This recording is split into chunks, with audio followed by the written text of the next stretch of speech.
ഫലസ്തീന് സ്വതന്ത്ര രാഷ്ട്ര പദവി ഉറപ്പു നൽകുന്ന പ്രമേയത്തിന് ഐക്യരാഷ്ട്രസഭയുടെ ജനറൽ അസംബ്ലി അംഗീകാരം നൽകി. 142 ലോകരാജ്യങ്ങൾ ഫലസ്തീൻ രാഷ്ട്രത്തിന് അനുകൂലമായി നിലപാടെടുത്തപ്പോൾ 10 രാജ്യങ്ങൾ എതിർത്തു. Israel, US, Argentina, Poland, Hungary, Micronesia, Nauru, Palau, Papua New Guinea, Paraguay, Tonga എന്നീ രാജ്യങ്ങളാണ് എതിർത്തത്. സ്വതന്ത്ര ഫലസ്തീനെ ഇസ്രായേലും USഉം എതിർക്കുമെന്ന കാര്യം അറിയാത്തവരുണ്ടാവില്ല. ലാറ്റിൻ അമേരിക്കൻ രാജ്യമായ അർജന്റീനയുടെ എതിർപ്പാണ് പ്രധാനമായും ചർച്ചയായത്. സിറ്റിസൺസ് യൂണിറ്റി പാർട്ടി നേതാവും അർജന്റീനയുടെ 56ാമത് പ്രസിഡന്റുമായിരുന്ന ക്രിസ്റ്റീന ഫെർണാണ്ടസ് ഡി കിർഷ്ണറുടെ നേതൃത്വത്തിലുള്ള സർക്കാർ 2010-ൽ ഫലസ്തീൻ രാഷ്ട്രത്തെ അംഗീകരിച്ചിരുന്നു.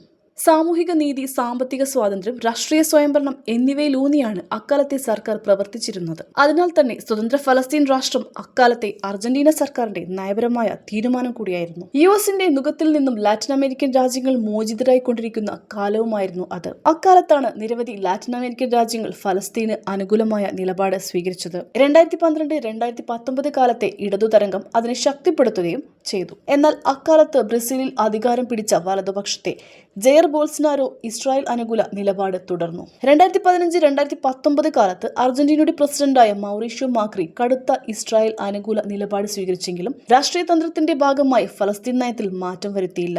പക്ഷേ ഇന്നലെ UN-ൽ സ്വതന്ത്ര ഫലസ്തീൻ രാഷ്ട്രപ്രമേയം വന്നപ്പോൾ അവർ നിലപാട് മാറ്റി. US ഇസ്രായേൽ പക്ഷത്തേക്ക് പൂർണ്ണമായും മാറി. അർജന്റീന സർക്കാരിന്റെ നിലപാട് മാറ്റം കഴിഞ്ഞ ജൂണിൽ തന്നെ വ്യക്തമായിരുന്നു. ജൂൺ 12-ന് ഇസ്രായേൽ ഇറാനിൽ ആക്രമണം നടത്തുന്നതിന് മണിക്കൂറുകൾക്ക് മുമ്പ് Benjamin Netanyahu Argentina president Javier മിലയുമായി കൂടിക്കാഴ്ച നടത്തിയിരുന്നു. ഇറാൻ ആക്രമണത്തെക്കുറിച്ച് ജാവിയർ മിലയ്ക്ക് മുൻകൂറായി അറിയാമായിരുന്നോ എന്നും വ്യക്തതയില്ല. പക്ഷേ ഇസ്രായേലിന്റെ ആക്രമണത്തെ ന്യായീകരിച്ച് ജാവിയർ മിലെ രംഗത്തെത്തി. ജാവിയർ മിലയുടെ മുദ്രാവാക്യമായ സ്വാതന്ത്ര്യം നീണാൽ വാഴട്ടെ, ദൈവമേ ശപിക്കുക പറഞ്ഞാണ് ഇസ്രായേലി യുദ്ധമന്ത്രി ഇസ്രായേൽ കാറ്റ്സ് ഇറാനിലെ ആക്രമണം ആഘോഷിച്ചത്.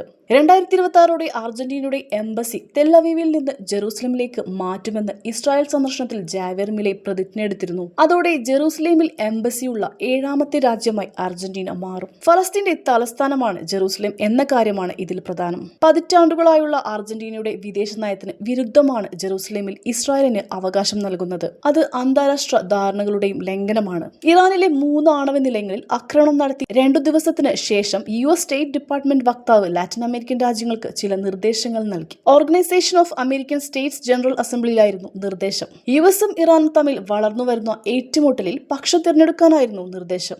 ഇസ്രായേലിനൊപ്പം നിൽക്കുന്നത് പോലെ തന്നെ അവർ US പക്ഷവും തിരഞ്ഞെടുത്തു. പ്രസിഡന്റ് ജാവിയർ മിലെ ഇസ്രായേലിനെ ആലിംഗനം ചെയ്യുന്നത് പ്രത്യയശാസ്ത്രപരവും തന്ത്രപരവുമായാണ്. USലെ റിപ്പബ്ലിക്കൻ പാർട്ടിക്കാരുടെ യാഥാസ്ഥിതിക കാഴ്ചപ്പാടുകളിൽ നിന്ന് പ്രചോദനം ഉൾക്കൊണ്ട് മിലെ ഇസ്രായേലിനെ പാശ്ചാത്യ മൂല്യങ്ങളുടെയും സാങ്കേതിക ശക്തിയുടെയും ജനാധിപത്യ പ്രതിരോധ ശേഷിയുടെയും ഒരു കോട്ടയായി ചിത്രീകരിക്കുന്നു. എംബസിയുടെ സ്ഥലം മാറ്റം ഈ നിലപാടിന്റെ കേന്ദ്ര ബിന്ദുവാണ്. പ്രതീകാത്മകമാണെങ്കിലും അത് നയതന്ത്ര പ്രാധാന്യത്തെ മറികടന്നിരിക്കുന്നു. ദീർഘകാലമായി നിലനിൽക്കുന്ന അന്താരാഷ്ട്ര മാനദണ്ഡങ്ങൾ ലംഘിക്കാനുള്ള അർജന്റീനയുടെ സന്നദ്ധതയാണ് ഇത് സൂചിപ്പിക്കുന്നത്. കൂടാതെ USന്റെ നേതൃത്വത്തിലുള്ള ഇസ്രായേൽ അടക്കമുള്ള ഒരു പിടി രാജ്യങ്ങളുടെ കൂട്ടത്തിൽ ഉറച്ചു നിൽക്കുകയും ചെയ്യാം. മിലയുടെ ഇസ്രായേൽ സന്ദർശനം ഒരു പതിവ് സന്ദർശനത്തെക്കാൾ കൂടുതലായിരുന്നു. ദാവോസിൽ നടന്ന ലോക സാമ്പത്തിക ഫോറത്തിൽ പങ്കെടുത്ത ശേഷമാണ് അദ്ദേഹം ഇസ്രായേലിൽ എത്തിയത്. പ്രസിഡന്റായി തിരഞ്ഞെടുക്കപ്പെട്ട ശേഷമുള്ള ആദ്യ വിദേശ രാജ്യ സന്ദർശനവുമായിരുന്നു അത്. നയതന്ത്രപരമായ നടപടി മാത്രമല്ല, രാജ്യങ്ങൾ തമ്മിലുള്ള ഉഭയകക്ഷി ബന്ധം കൂടുതൽ ആഴത്തിലാക്കാനുള്ള വ്യക്തിപരമായ പ്രതിബദ്ധതയും ഇത് എടുത്തു കാണിച്ചു. ജൂതരോടുള്ള തന്റെ ആരാധന അയാൾ പരസ്യമായി പ്രഖ്യാപിച്ചതുമാണ്. ഗസയിൽ വെടിനിർത്തൽ ആവശ്യപ്പെടുന്ന UN പൊതുസഭാ പ്രമേയത്തിനെതിരെ വോട്ട് ചെയ്ത ചുരുക്കം ചില രാജ്യങ്ങളിൽ ഒന്നായിരുന്നു അർജന്റീന.